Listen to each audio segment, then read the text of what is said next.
നമസ്കാരം. ലൈസിയം അക്കാഡമിയിലേക്ക് എല്ലാ കൂട്ടുകാർക്കും സ്വാഗതം. നമ്മൾ ഇന്ന് നോക്കുന്നത് കാറ്റഗറി 2 പരീക്ഷയ്ക്ക് കാറ്റഗറി 2 പരീക്ഷയ്ക്ക് 2025 ജനുവരിയിൽ കഴിഞ്ഞ ദിവസം നടന്ന പരീക്ഷയ്ക്ക് ചോദിച്ച ചോദ്യങ്ങളും അവയുടെ ഉത്തരങ്ങളുമാണ്. അപ്പോൾ 30 ചോദ്യങ്ങളും അവയുടെ ഉത്തരങ്ങളും നമുക്ക് നോക്കാം. കേട്ടിട്ട് സീറ്ററ്റ് സെറ്റ് അതുപോലെ തന്നെ ബി.എഡിന്റെ ഫൈനൽ സെമസ്റ്റർ MCQ പരീക്ഷ എന്നിവയ്ക്ക് ഇന്റൻസീവ് ആയിട്ടുള്ള കോച്ചിങ് നൽകുന്ന സ്ഥാപനമാണ് ലൈസിയം അക്കാഡമി. നമ്മുടെ ക്ലാസ്സുകളിൽ നിങ്ങൾ ജോയിൻ ചെയ്യാൻ ശ്രദ്ധിക്കുക. അതുപോലെ തന്നെ ക്ലാസിന്റെ കൂടുതൽ ഡീറ്റെയിൽസ് അറിയുന്നതിന് ഡിസ്ക്രിപ്ഷൻ ബോക്സിൽ നൽകിയിരിക്കുന്ന നമ്പറിൽ കോൺടാക്ട് ചെയ്യുക. അതുപോലെ ക്ലാസ്സുകൾ ഇഷ്ടമാകുന്നെങ്കിൽ ഷെയർ ചെയ്യുക, ലൈക്ക് ചെയ്യുക, സബ്സ്ക്രൈബ് ചെയ്യുക. ഓക്കെ, അപ്പോൾ നമുക്ക് വീഡിയോയിലോട്ട് പോവാം. അപ്പോൾ നമ്മൾ ഇന്ന് നോക്കുന്നത് 2025 ജനുവരിയിൽ നടന്ന കേട്ടിട്ട് കാറ്റഗറി 2 സൈക്കോളജി ചോദ്യങ്ങളും അവയുടെ ഉത്തരങ്ങളും ആണ്. അപ്പോൾ നമുക്ക് ചോദ്യങ്ങൾ നോക്കാം. അതിലെ ഒന്നാമത്തെ ചോദ്യം, ഗണിതപരമായ മെച്ചപ്പെട്ട കഴിവുകൾ ഉള്ളതിനാൽ ശാസ്ത്ര വിഷയങ്ങളിൽ മെച്ചപ്പെട്ട പ്രകടനം കാഴ്ചവെക്കുന്ന ഒരു കുട്ടിയുമായി ബന്ധപ്പെടുത്താവുന്നത് എന്താണ്? യുക്തി ഗണിത ബുദ്ധി അല്ലെങ്കിൽ ലോജിക്കൽ മാത്തമാറ്റിക്കൽ ഇന്റലിജൻസ് ആണ് ആ കുട്ടിയിൽ കാണപ്പെടുന്നത്. ഒരു അധ്യാപകൻ എല്ലാ വിദ്യാർത്ഥികളും ദൈനംദിന പഠന കാര്യങ്ങൾ വിലയിരുത്തി ഒരു ഡയറിയിൽ രേഖപ്പെടുത്താൻ നിഷ്കർഷിക്കുന്നു. ഇവിടെ അധ്യാപകൻ ഉപയോഗിക്കുന്ന രീതി ജ്ഞാനനിർമ്മിതിവാദ പഠനം ആണ്, അല്ലെങ്കിൽ കൺസ്ട്രക്റ്റീവിസ്റ്റ് ലേണിംഗ്. ഓപ്ഷൻ സി ആണ് ശരി. വ്യക്തിത്വ വികാസത്തിൽ സൈക്കോ ഡൈനാമിക് ഘടകങ്ങൾക്ക് പ്രാധാന്യം നൽകിയതാണ്. സൈക്കോ ഡൈനാമിക് ഘടകങ്ങൾക്ക് പ്രാധാന്യം നൽകിയത് സിഗ്മണ്ട് ഫ്രോയിഡിന്റെ സൈക്കോ അനലിറ്റിക് സിദ്ധാന്തമാണ്. സൈക്കോ ഡൈനാമിക്സിന് പ്രാധാന്യം നൽകിയത്. അടുത്ത് ചേരുംപടി ചേർക്കാനാണ്. ജി പിയാഷയുമായിട്ട് ബന്ധപ്പെട്ടതാണ് സന്തുലനം അല്ലെങ്കിൽ ഇക്വിലിബ്രേഷൻ. ഓപ്ഷൻ 3. അടുത്ത് ജെറോമസ് ബ്രൂണറുമായി ബന്ധപ്പെട്ടതാണ് ആഗമന രീതി അല്ലെങ്കിൽ ഇൻഡക്റ്റീവ് അപ്രോച്ച്. വൈഗോട്സ്കിയുമായി ബന്ധപ്പെട്ടതാണ് സ്കഫോൾഡിംഗ്. ഡേവിഡ് ഒസുബലുമായി ബന്ധപ്പെട്ടതാണ് എക്സ്പോസിറ്ററി ടീച്ചിങ്. അപ്പോൾ ഇതിൽ ഏറ്റവും ശരിയായ ഉത്തരം എന്താണ്? നാലാമത്തെ ചോദ്യത്തിന്റെ ഏറ്റവും ശരിയായ ഉത്തരം ഓപ്ഷൻ ബി ആണ്. Option B. 8ാം ക്ലാസ്സിലെ ഗണിത പരീക്ഷയിൽ തോൽവി സംഭവിച്ച രാമു തന്റെ പരാജയ കാരണം അധ്യാപകൻ നന്നായി പാഠഭാഗങ്ങൾ പഠിപ്പിച്ചില്ല എന്ന് ചൂണ്ടിക്കാട്ടുന്നു. അപ്പോൾ ന്യായീകരണങ്ങൾ നൽകുകയാണ്. അതിനെ യുക്തീകരണം എന്നാണ് പറയുന്നത്. ഇത് കുറച്ച് പേർക്ക് തെറ്റിയിട്ടുണ്ടാകും. ഇതിന്റെ ശരിയായ ഉത്തരം യുക്തീകരണം അല്ലെങ്കിൽ റാഷണലൈസേഷൻ ആണ്. എക്സ്ക്യൂസസ് പറയുകയാണ് ഇവിടെ കുട്ടി ചെയ്യുന്നത്. 6ാമത്തെ ചോദ്യം, ഏത് ദിവസമാണ് അന്തർദേശീയ ഭിന്നശേഷി ദിനമായി ആഘോഷിക്കുന്നത്? ഡിസംബർ 3-ാം തീയതിയാണ്. ഡിസംബർ 3 അന്തർദേശീയ ഭിന്നശേഷി ദിനമായി ആഘോഷിക്കുന്നു. ഒരു കുട്ടിക്ക് അവന്റെ ജോഗ്രഫി അധ്യാപകനെ വളരെ ഇഷ്ടമാണ്, അതുകൊണ്ട് തന്നെ അവൻ ജോഗ്രഫി കൂടുതൽ സമയം കൊണ്ട് പഠിക്കുന്നു. അത് എന്തുമായി നമുക്ക് ബന്ധപ്പെടുത്താം? ഇതിനെ ഫലപ്രാപ്തി നിയമം അല്ലെങ്കിൽ ലോ ഓഫ് എഫക്റ്റ് എന്ന് പറയും. അധ്യാപകനെ ഇഷ്ടപ്പെട്ടത് കൊണ്ട് കുട്ടിയിലുണ്ടായ ഫലപ്രാപ്തിയാണിത്, എഫക്റ്റ് ആണ്.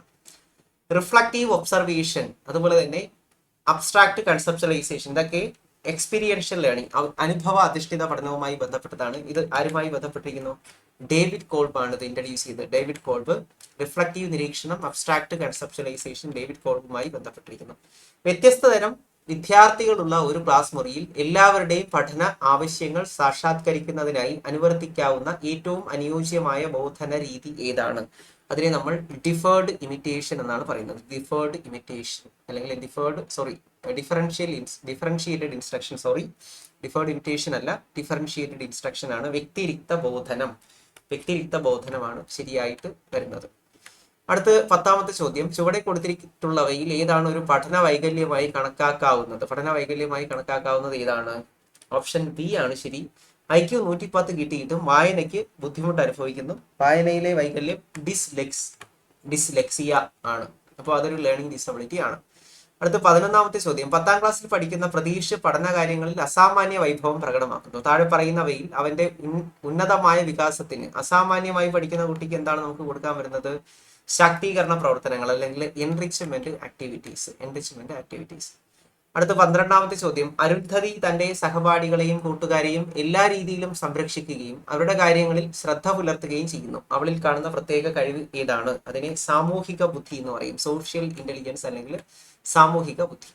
പഠിപ്പിക്കാനുള്ള ഒരു പാഠഭാഗം ഒരു കഥയുടെ രൂപത്തിൽ ആമുഖമായി വാച്യരൂപത്തിൽ ആഖ്യാനം ചെയ്യുന്നതിനെ അഡ്വാൻസ് ഓർഗനൈസർ എന്ന് പറയും. ഡേവിഡ് ഒസുബലിന്റെ രീതിയാണ്. മുൻകൂട്ടി നിശ്ചയിച്ച പ്രകടന മാനദണ്ഡം അല്ലെങ്കിൽ പെർഫോമൻസ് ക്രൈറ്റീരിയാസ് ഉപയോഗിച്ചുകൊണ്ട് കുട്ടിയെ വിലയിരുത്തിയാൽ അതിനെ അബ്സല്യൂട്ട് ഗ്രേഡിംഗ് അല്ലെങ്കിൽ CRT, ക്രൈറ്റീരിയൻ റഫറൻസ്ഡ് ടെസ്റ്റ്, മാനദണ്ഡ അനുസൃത ശോധകം എന്ന് പറയും. അബ്സല്യൂട്ട് ഗ്രേഡിംഗ് അല്ലെങ്കിൽ ക്രൈറ്റീരിയൻ റഫറൻസ് ടെസ്റ്റ്. 15ാമത്തെ ചോദ്യം, രോഹന് തന്റെ ശക്തിയെയും പരിമിതികളെയും മനസ്സിലാക്കാൻ നല്ല കഴിവുണ്ട്. അവരിൽ പ്രകടമായി ഉള്ളത് എന്താണ്? വൈയക്താന്തരിക ബുദ്ധി അല്ലെങ്കിൽ ഇൻട്രാപേഴ്സണൽ ഇന്റലിജൻസ് ആണ്. ഇന്ത്യയിലെ ചില വിദ്യാഭ്യാസ പരിഷ്കാരങ്ങൾ നൽകിയിട്ടുണ്ട്. ഇത് വർഷത്തിന്റെ അടിസ്ഥാനത്തിൽ എഴുതാൻ പറഞ്ഞിട്ടുണ്ട്. അപ്പൊ അതിൽ ഏറ്റവും അവസാനം വരുന്ന ഇതാണ്. ഏറ്റവും അവസാനം വരുന്നത് RTE ആക്ട് 2010 RTE ആക്ട് നിലവിൽ വന്നത്. PWD act 1995 secondary education commission 1953 programme of action 1990. അപ്പൊ ഇതിൽ ഏതാണ് ശരിയായ ഉത്തരം? ഏറ്റവും ആദ്യം വരേണ്ടുന്നത് ഓപ്ഷൻ 3 ആണ്. ഓപ്ഷൻ 3 ആദ്യം വരണം. ഏറ്റവും അവസാനം വരേണ്ടുന്നത് RTE ആക്ട് ആണ്. RTE act. അപ്പോൾ ഒന്നാമത് വരുന്നത് ഓപ്ഷൻ 3 ആണ്. രണ്ടാമത് വരുന്നത് ഓപ്ഷൻ 2 തന്നെയാണ്. രണ്ടാമത് ഓപ്ഷൻ 2. മൂന്നാമത് വരുന്നത് ഏതാണ്? മൂന്നാമത് വരുന്നത് ഓപ്ഷൻ 4 ആണ്. നാലാമത് വരുന്നത് ഓപ്ഷൻ 1 ആണ്. അതായത് ഓപ്ഷൻ എ ആണ് ഇതിൽ ശരിയായ ഉത്തരം. അടുത്തൊരു ചോദ്യം, ഒറ്റയ്ക്ക് പഠിക്കുന്നതിനേക്കാൾ തന്റെ കൂട്ടുകാരോട് ചർച്ച ചെയ്ത് പഠനം രസകരമാക്കാനും പഠന നിലവാരം മെച്ചപ്പെടുത്താനും 9ാം ക്ലാസ് വിദ്യാർത്ഥിനിയായ മീനുവിന് സാധിക്കുന്നു. അവൾക്ക് ഏറ്റവും അനുയോജ്യമായ ബോധന രീതി ഏതാണ്? ഏറ്റവും അനുയോജ്യമായ ബോധന രീതി സഹവർത്തിത പഠനം അല്ലെങ്കിൽ കൊളാബറേറ്റീവ് ലേണിംഗ് ആണ്. ഒരു വ്യക്തിയുടെ സ്വത്വവും അവന്റെ മാനസിക പരിസരവും ചേർന്നതിനെ അറിയപ്പെടുന്ന പേരെന്താണ്? ഒരു വ്യക്തിയുടെ സ്വത്വവും അവന്റെ മാനസിക പരിസ്ഥിതിയെയും ചേർത്ത് നമുക്ക് ലൈഫ് സ്പേസ് എന്ന് വിളിക്കാം. Person and his environment. Life space കട്ട്ലവിന്റെ ഒരു ആശയമാണ്. ക്ലാസ് ലീഡർമാരെ തിരഞ്ഞെടുക്കുന്ന വേളയിൽ ഒരു അധ്യാപകൻ അല്ലെങ്കിൽ അധ്യാപിക പെൺകുട്ടികളെക്കാൾ ആൺകുട്ടികൾക്ക് പരിഗണന കൊടുത്താൽ ഇതിനെ നമുക്ക് എന്ത് വിളിക്കാം? ഇത് സ്റ്റീരിയോ ടൈപ്പിംഗ് അല്ല, ഇത് ലിംഗ വിവേചനമാണ് അല്ലെങ്കിൽ ജെൻഡർ പ്രജുഡീസ്. കുട്ടികളിലെ പഠന വിഷമതകളെ തിരിച്ചറിയാൻ വേണ്ടി ഉപയോഗിക്കുന്ന ശോധകമാണ് നിദാന ശോധകം അല്ലെങ്കിൽ ഡയഗ്നോസ്റ്റിക് ടെസ്റ്റ്. ജസ്റ്റാൾട്ട് സൈക്കോളജിയുമായി ബന്ധപ്പെട്ടത് ആരൊക്കെയാണ്? കോഫ്ക ബന്ധപ്പെട്ടിരിക്കുന്നു, കോഹ്ലർ ബന്ധപ്പെട്ടിരിക്കുന്നു, വെർത്തീമർ ബന്ധപ്പെട്ടിരിക്കുന്നു. മുകളിൽ പറഞ്ഞവരെല്ലാം ഓപ്ഷൻ ഡി ആണ് ശരി. മുകളിൽ പറഞ്ഞവരെല്ലാം ഇതിനകത്ത് ബന്ധപ്പെട്ടിരിക്കുന്നു. സർഗാത്മകത അല്ലെങ്കിൽ ക്രിയേറ്റിവിറ്റിയുമായി ബന്ധപ്പെട്ട പ്രസ്താവനകളിൽ ശരി ഏതൊക്കെയാണ്?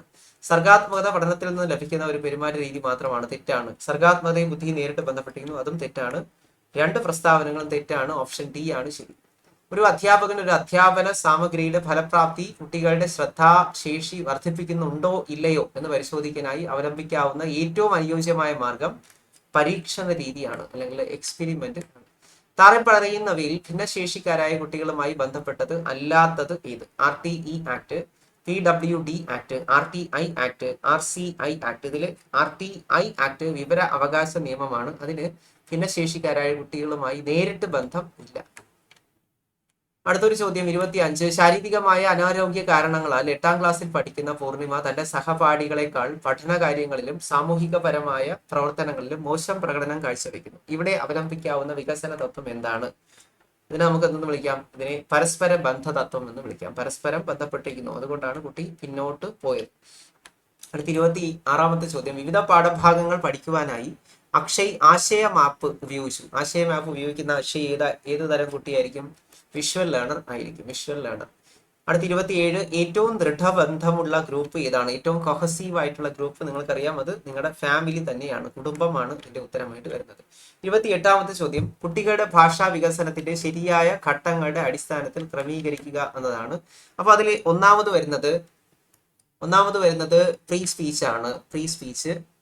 രണ്ടാമത് വരുന്നത് ബാബ്ലിംഗ് സ്റ്റേജ് ആണ്. മൂന്നാമത് വരുന്നത്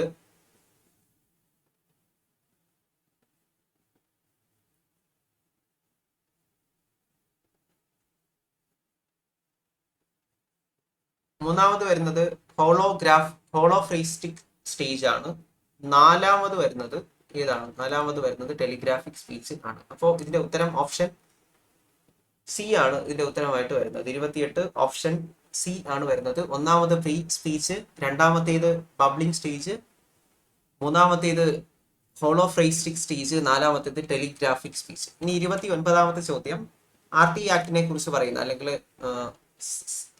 കുട്ടികൾക്ക് 6 വയസ്സ് മുതൽ 14 വയസ്സ് വരെയുള്ള കുട്ടികൾക്ക് സൗജന്യവും നിർബന്ധിതവുമായ വിദ്യാഭ്യാസം ഉറപ്പാക്കുന്ന ആർട്ടിക്കിൾ ഏതാണെന്നാണ് ചോദ്യം. ആർട്ടിക്കിൾ 21A ആണ് ഇതിന്റെ ഉത്തരം. Article 21A. വിദ്യാഭ്യാസ അവകാശ നിയമത്തെ കുറിച്ച് പറയും. ഒരു കുട്ടിയുടെ പ്രത്യേക സാഹചര്യത്തിലുള്ള പെരുമാറ്റം മാത്രം കണക്കിലെടുക്കുകയാണെങ്കിൽ, പ്രത്യേക സാഹചര്യം, അപ്പോൾ സ്പെസിഫിക് ബിഹേവിയർ മാത്രമാണ് രേഖപ്പെടുത്തുന്നതെങ്കിൽ അതിനെ എന്ത് വിളിക്കും? അത് ക്യുമുലേറ്റീവ് അല്ല, അനക്ഡോട്ടൽ രേഖ ആണ്, അനക്ഡോട്ടൽ റെക്കോർഡ് ആണ്. അപ്പോൾ കാറ്റഗറി 2 പരീക്ഷയിലെ 30 ചോദ്യങ്ങളാണ് ഇവിടെ നമ്മൾ ഡിസ്കസ് ചെയ്തത്. Thank you.